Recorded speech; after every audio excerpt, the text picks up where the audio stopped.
শত্রুকে বশ করার পদ্ধতি। ভগবান শঙ্কর বললেন, হে দেবী সুরেশ্বরী, অঘোর মন্ত্র জপ করার কোনো বিশেষ নিয়ম নেই।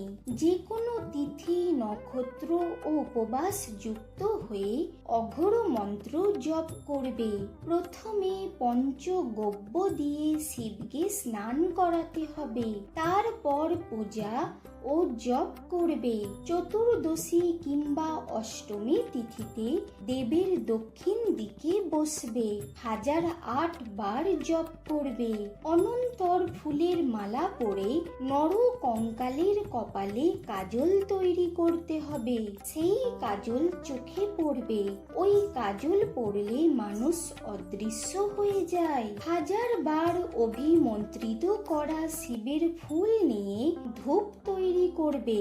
সেই ধূপের গন্ধে যে কোনো রোগ দূর হবে। ভয়হীন হয়ে রাতের বেলায় মেয়ে ছাগলের ডান কান ধরে দক্ষিণামূর্তি লিঙ্গের জপ করলে সুন্দরী যক্ষিণী স্বয়ং হাজির হয়ে মনোবাসনা পূর্ণ করে।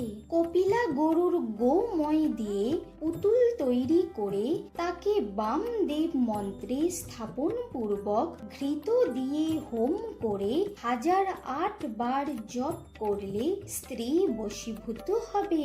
কর্ণিকার ফুল দিয়ে হোম করলে দেবতা, গন্ধর্ব ও রমণীগণের 1 বছরের মধ্যে মনের ইচ্ছা পূর্ণ হয়। যে প্রত্যহ যত্নবান হয়ে শিবলিঙ্গের পূজা ও জপ করে, সে এই মনুষ্য দেহেই ভগবানকে লাভ করতে সক্ষম হয়। সূর্যের দিকে মুখ করে জপ করলে মানুষ মুক্তি প্রাপ্ত হয়। শত্রুকে বশ করার জন্য লবণযুক্ত তিল দ্বারা হোম করবে।